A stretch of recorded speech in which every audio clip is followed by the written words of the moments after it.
Não existe cobertura espiritual que substitua o senhorio do próprio Cristo.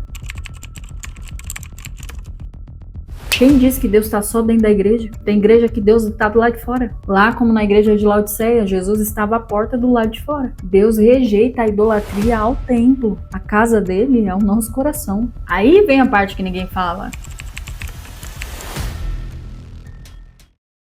Se você tem medo de encarar a verdade sobre quem te lidera, se você se ofende quando alguém toca no assunto de autoridade espiritual, sai desse vídeo. Esse vídeo não é para quem confunde abuso espiritual com disciplina. Para quem tem coragem de admitir que tem muita coisa errada, mas muita coisa errada acontecendo. Com esse tipo de liderança que está surgindo em muitos púlpitos, e há muito tempo. E o intuito do vídeo é descobrirmos se você está sendo guiado para Cristo ou se você está sendo domesticado por um líder. Jesus em Marcos 10:43 diz: o mundo domina e o reino serve. Líder que controla emoções, que governa por ameaça, por chantagem espiritual, que dita a sua vida espiritual como se fosse dono da sua alma, não está imitando Jesus. E mais, Pedro deu um alerta aos pastores. Em 1 Pedro 5, do 2 ao 3, vai dizer: pastoreiem, não como dominadores dos que vos foram confiados. Ou seja, quem controla, quem manipula, quem domina, não está pastoreando, está usurpando, está assumindo um lugar que nunca foi dele. Ah, mas qual é o perfil? Qual seria o perfil do manipulador? Assim, como que eu identifico? O líder manipulador, ele tem uma marca principal. Não é amor, não é ensino, não é cuidado. Ele usa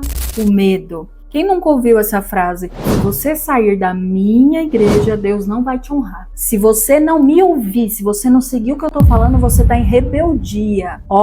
Você cuidado para não tocar no ungido, hein? Inclusive tem um vídeo sobre isso. Deus vai te cobrar, que eu sou liderança espiritual sua, e se eu estou falando, tá falado, e se você não fizer o que eu tô falando, Deus vai te cobrar. Paulo confronta isso de frente. Paulo vai dizer: Deus não nos deu o espírito de medo. Segunda característica de um líder manipulador é que ele controla uma narrativa como Jezabel. Líder manipulador seleciona, ele escolhe quem é santo e quem é ameaça. Sempre tá certo, quando não tá certo é porque tá sendo injustiçado. Quando alguém discorda, rebelde, murmurador, se levantou contra mim, contra minha liderança. É a repetição de Mateus 23:15. Vocês percorrem o mar e a terra para fazer um prosélito e os tornam 2 vezes mais filho do inferno do que vocês. Jesus não hesitou em expor liderança tóxica. E por que muitos de nós hesitamos? Terceira característica de um líder manipulador é que ele cria dependência, mas nunca maturidade. O líder manipulador, ele não quer discípulos. Ele não ensina para tornar discípulos. Na verdade, ele quer súditos, totalmente dependentes da sua liderança. Ele nunca solta, ele nunca amadurece, ele nunca te empurra para Cristo. Ele sempre te puxa para ele mesmo, porque ele pode resolver os seus problemas. Porque ele é assim com Cristo, mas você não. Paulo diz em Gálatas 4:19: até que Cristo seja formado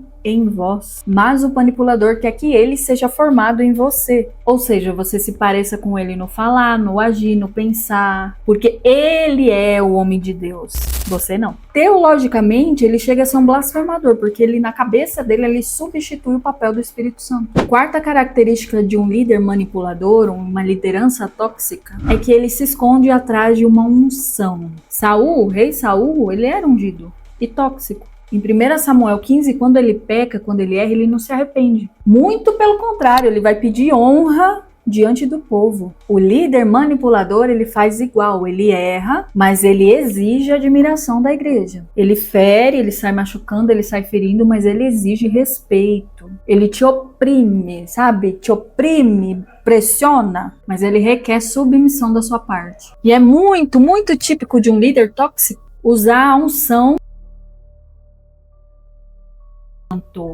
Acontece que eu vejo que vocês não veem. É rebeldia. Mas a Bíblia diz: pelo fruto conhecereis a árvore. Não, mas ele é um grande homem de Deus. Não tem caráter, não é homem de Deus. O evangelho não encontrou espaço para moldá-lo segundo a palavra. E são nesses frutos que a gente conhece e reconhece a árvore. Quinta característica do manipulador, do líder manipulador, é que ele te isola para te dominar. Quando um líder te afasta de família, amigos, isso não é cuidado, como ele fala, é cativeiro. Jesus nos aproxima, nos ajunta, nos une. E o líder manipulador, ele separa. Jesus aponta para o Pai. E o líder manipulador sempre vai apontar para si mesmo. Em Atos 20 e 30, Paulo nos diz: atrairão discípulos após si. Não é após Cristo, é após si. É gente que aprendeu a usar o púlpito como alimento para o seu próprio ego, para o seu próprio orgulho. E tá assim de gente desse tipo. Se o que te prende à sua igreja, a sua denominação é medo, você não está em aliança, você está em uma prisão. A autoridade final na vida do cristão é a escritura, não é a personalidade do pastor. Não existe cobertura espiritual que substitua o senhorio do próprio Cristo. Agora, se você já identificou que a sua liderança é tóxica, é manipuladora, é controladora e ainda assim você não consegue se libertar disso,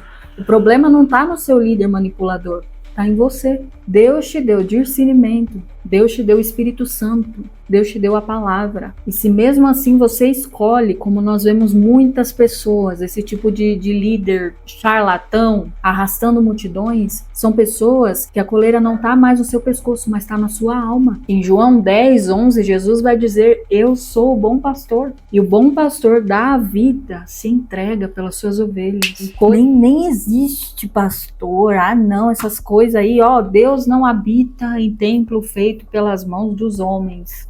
Não habita. Deus habita em nosso coração. Deus não cabe num prédio, Deus não se limita a 4 paredes. Entenda, Deus não está preso à arquitetura. Para você encontrar Deus, não é que você é obrigado a ir na igreja, tem que ir na igreja, porque é só lá que você vai encontrar Deus. Não, Deus não se limita apenas lá dentro de um prédio. Deus não habita em templo feito pela mão do homem. Mas aqui está a parte que ninguém fala. Esse versículo, ele não está dizendo que Deus rejeita a congregação. O versículo não está dizendo em momento nenhum que a igreja não deve se reunir, que pastores não existem. O texto está dizendo outra coisa. Em Atos 7, Estevão está confrontando líderes que, por terem templos físicos, acreditavam ter um controle de Deus. Ou seja, Deus não é propriedade de um sistema religioso. Quando se fala de templo feito por mão de homem, está falando de sistema religioso. Em Atos 17, Paulo está confrontando gregos que criavam templos para prender seus deuses. E aí Paulo diz: o verdadeiro Deus não habita em templos, como os ídolos de vocês habitam. Quem diz que Deus está só dentro da igreja? Tem igreja que Deus está do lado de fora. Lá, como na igreja de Laodiceia, Jesus estava à porta do lado de fora. Deus rejeita a idolatria ao templo. A casa dele é o nosso coração. Aí vem a parte que ninguém fala. Deus habita em nós, mas foi ele mesmo que estabeleceu um corpo, igreja, e a reunião como expressão visível desse corpo. Em 1 Coríntios 12, formou um corpo organizado e não indivíduos isolados.